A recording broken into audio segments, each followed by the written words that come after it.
अस्सलाम वालेकुम। मेरा नाम है हसन अज़ीज़ और मेरी आज की वीडियो उन तमाम लोगों के लिए है जो CSS के लिए, PMS के लिए, UPSC के लिए, PCS के लिए या वन पेपर एग्ज़ाम या किसी भी एग्ज़ाम के लिए वो तैयारी कर रहे हैं। एस्पायरेंट, आज हम उन डिस्ट्रैक्शन को, उन प्रॉब्लम्स के बारे में बात करेंगे जो किसी भी एस्पायरेंट को उसकी जर्नी में पेश आती है। मैं अपना एक्सपीरियंस भी शेयर करूंगा और किस तरीके से मैंने उसको हैंडल किया, उन सारे मुश्किलात का सामना किया, उसको टेकल किया और वो जो टेक्निक थे वो टेक्निक भी आज मैं आप लोगों के साथ शेयर करूंगा। हमारी जर्नी सेम है, हमारा डेस्टिनेशन सेम है, हमारे मसाइल सेम है, तो क्यों ना वो सारे जो मैंने सहे है और जिस तरीके से मैंने उसको टेकल किया है वो सब मैं आपके साथ शेयर करता हूँ।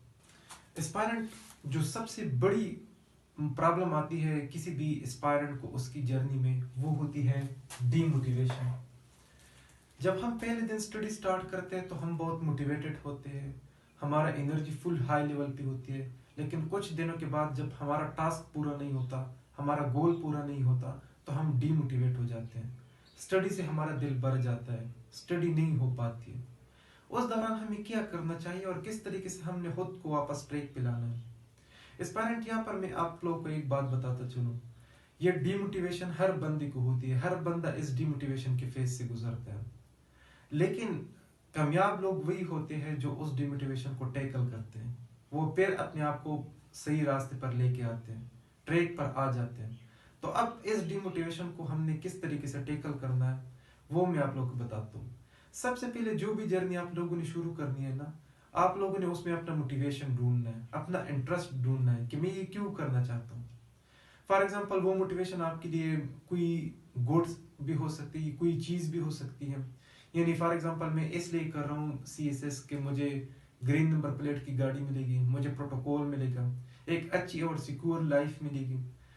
और बाज़ लोग ये कहते हैं कि मैं अपने पेरेंट्स को प्राउड फील करने के लिए ये CSS या PMS करना चाहता हूँ कि मैं लोगों के सामने और अपनी फैमिली के सामने मैं खुद को साबित कर सकूँ। या कुछ लोग इसलिए करते हैं कि वो घर के जो हालात होते हैं वो ठीक नहीं होते और वो कुछ करना चाहते हैं। तो इस तरह की बहुत सारी बातें हो सकती है, बहुत सारी चीजें हो सकती है जो आपको मोटिवेट करती हैं। अब जब भी मोटिवेशन आपने बना लिया, अपना कोई एक भी आपने मोटिवेशन बना लिया, फिर उसके बाद आपने ये करना है कि जब भी आप डिस्ट्रैक्ट होने लगो, स्टडी में डीमोटिवेट होने लगो, तो think about why you start this journey. आपने ये जर्नी शुरू क्यों की थी, आपने इसके बारे में फिर सोचना है। यानी मैंने अगर शुरू किया है तो मैंने क्यों शुरू किया है, वो स्टार्ट वाला जो फेज था उसको फिर आपने याद करना है। जब वो आपके माइंड में आ जाता है तो फिर आप डिमोटिवेट नहीं होते, आप फिर से स्टडी स्टार्ट करने लग पाओगे। सेकेंड चीज जो आपको मोटिवेट रखती है वो ये होती है कि अपने साथ लाइक माइंडेड पीपल को रखें। यानी फॉर एग्जांपल मैं CSS की प्रिपरेशन कर रहा हूँ, तो मेरे साथ के आसपास के जो लोग हैं, जो मेरे कांटेक्ट में है, जो मैं अपने साथ रखता हूँ, वो भी सारे CSS वाले हैं। ताकि मैं अगर उनको देखूं कि मैं नहीं पढ़ रहा हूँ, वो पढ़ रहे, और वो 1 मिनट भी अगर मुझसे ज्यादा पढ़ते तो वो 1 मिनट में मुझसे ज्यादा नॉलेज एक्वायर करेंगे। तो वो जो नॉलेज एक्वायर करते हैं 1 मिनट में, वही शायद पेपर के अंदर आ जाए और मैं वहां से रह जाऊं, तो वो मेरे लिए एक सोर्स ऑफ मोटिवेशन होता है। एक और चीज जो आपको मोटिवेट रखती है वो ये होती है कि अपने सामने मोटिवेटिंग कोट्स लेकर करें, और वो दे के जब सुबह उठते हो तो वो देखा करें, रात को सोते हो तो वो देखा करें, उसको याद किया करें और अपने माइंड में बिठा लिया करें। उससे भी बंदा मोटिवेट होता है। एक और वे जिससे आप मोटिवेट रह सकते हो वो ये है कि सी स्पीच से मिले। जो भी आपकी अप्रोच में अगर कोई हो सी स्पीच, तो उनसे मिले, उनसे बंदे को बहुत मोटिवेशन मिलती है, बहुत पॉजिटिव एनर्जी मिलती है, जिससे वो फिर ट्रैक पे आ जाता है। तो ये मोटिवेशनल के कुछ तरीके थे जिससे हम इस दोबारा खुद को मोटिवेट रख सकते हैं। दूसरे जो सबसे बड़ी प्रॉब्लम आती है वो होती है लो स्पिरिट। हम अक्सर जब पहले दिनों स्टडी करते हैं, पहले 1 मंथ तक या कुछ दिनों तक वो बहुत बूस्ट होते हैं, एनर्जी हमारी हाई लेवल पे होती है, लेकिन कुछ टाइम बाद वो स्लो स्लो गिरना शुरू हो जाती है। तो अब उनको दोबारा हमने किस तरीके से बूस्ट करनी है, तो जो मोटिवेशन के तरीके मैंने बता दिए वही इसके भी हैं। सेम वही चीज़ें हैं जो आपने इसके लिए अप्लाई करनी है। आपका जो मोटिवेशन का लेवल है वो भी बढ़ जाएगा और आपकी एनर्जी भी हाई हो जाएगी। अच्छा, नेक्स्ट जो सबसे बड़ी प्रॉब्लम आती है वो होती है इनकंसिस्टेंसी। बंदा एक दिन 8 घंटे पढ़ लेता है, दूसरे दिन फिर 3 घंटे पढ़ लेता है, तीसरे दिन फिर 7 घंटे और फिर 2 घंटे। इस तरह एक दिन वो ज्यादा पढ़ता है और दूसरे दिन फिर वो नहीं पढ़ता। एस्पायरेंट सीएसएस की, पीएमएस की, यूपीएससी की या किसी भी एग्जाम की जो जर्नी होती है वो लॉन्ग टर्म जर्नी होती है। वो इस तरह नहीं होता कि ये यूनिवर्सिटी के पेपर होते हैं कि आप रात में पढ़ो और सुबह फिर पेपर दे दो और आपका पेपर पास हो जाएगा। यहाँ पर वो वाला सीन नहीं होता। यहाँ पर आपने कंसिस्टेंसी के साथ 6-7 महीने या 1 साल तक मेहनत करनी होती है, तब जाके आपको उसका फल मिलता है। तो इस तरीके से हम कंसिस्टेंसी किस तरीके से हम अपने आप में कंसिस्टेंसी लेके आ सकते हैं। अच्छा, वो टेक्निक क्या है जो मैं खुद अप्लाई करता था खुद को कंसिस्टेंट रखने के लिए। वो टेक्निक ये थी कि जब भी मैं रात को सोता था मैं खुद को फुल रिलैक्स करता था, आंखें अपनी बंद कर देता था। और जब मैं आंखें बंद करता था तो मैं अपने माइंड के साथ मुखातिब होता था। जब मैं माइंड के साथ मुखातिब होता था तो पहले तो वो कनेक्ट नहीं होता था। जब मैं बहुत फोकस कर कंसंट्रेशन के साथ जब मैं उसको कनेक्ट कर देता था तो फिर मैं माइंड में सीरियल मुख्तलिफ किस्म के रंग कभी इधर जाते, कभी उधर जाते, कभी वाइट कलर आ जाती, कभी रेड कलर आ जाती है।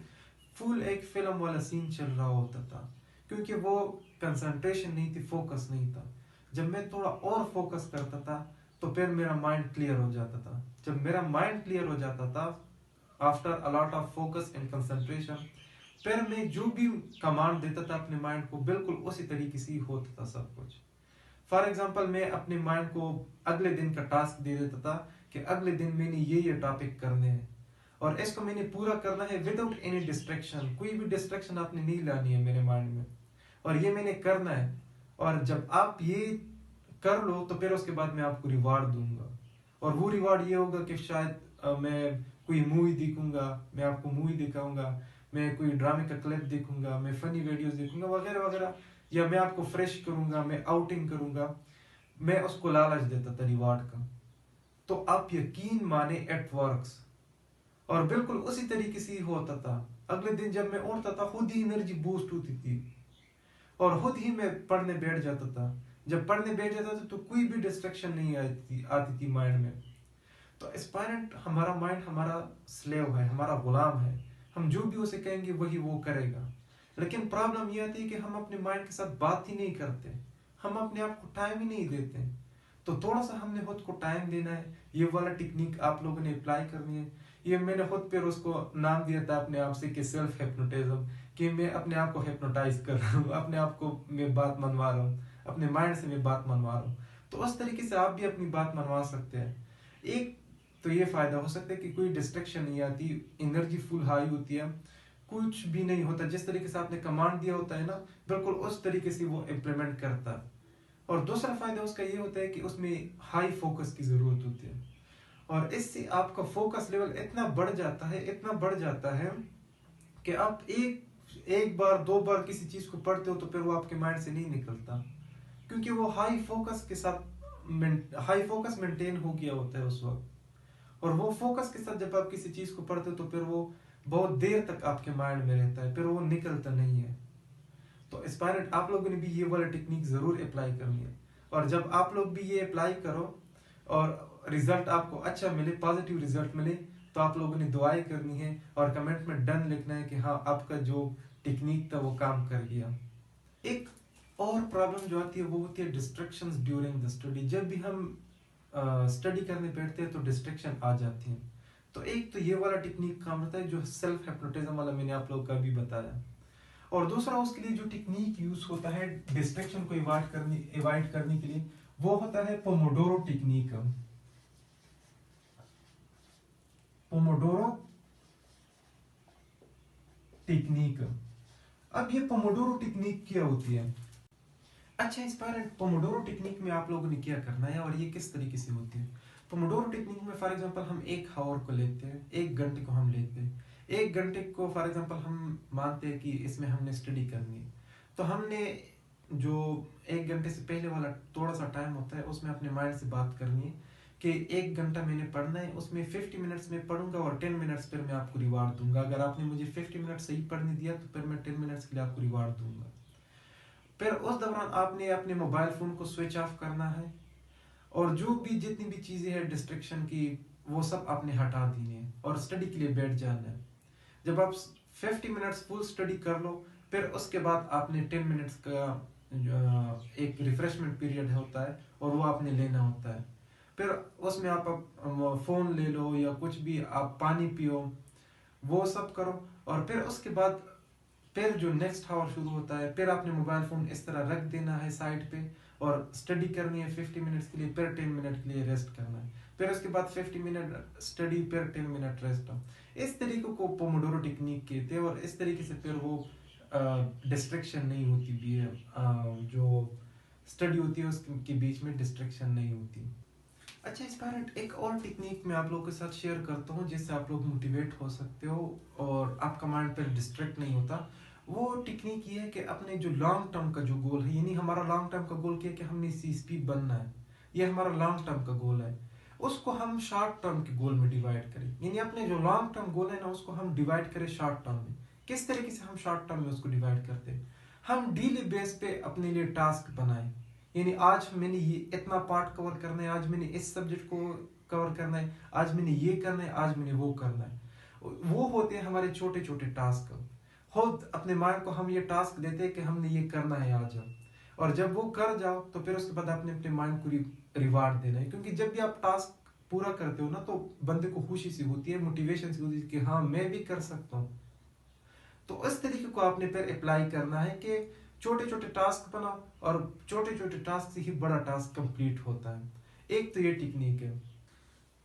अच्छा, इस पर एक और बात ये होती है कि ये हर किसी की लाइफ में होती है और हर एस्पायरेंट इसको एक्सपीरियंस करता है कि हम कुछ दिनों तक सही तरीके से पढ़ते हैं, फिर एक दिन हमारा ऐसा आ जाता है कि उस दिन बिल्कुल पढ़ने का मूड नहीं होता।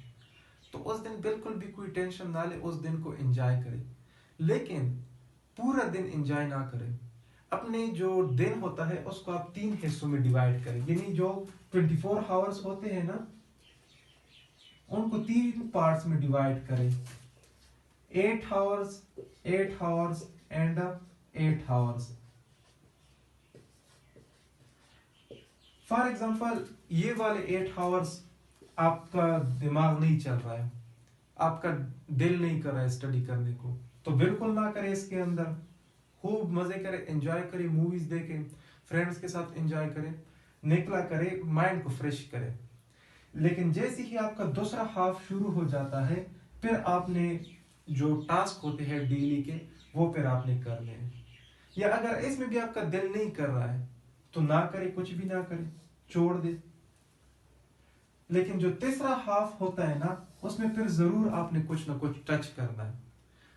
ज्यादा अगर आप नहीं कर सकते तो वोकेबलरी उठाए, वोकेबलरी कुछ याद करें, रिटन प्रैक्टिस करें, कोई न्यूज़पेपर उठाए वहां पर कोई आर्टिकल हो वो पढ़े और फिर उसकी समरी लेके, उससे आपका रिटन प्रैक्टिस भी हो जाएगा।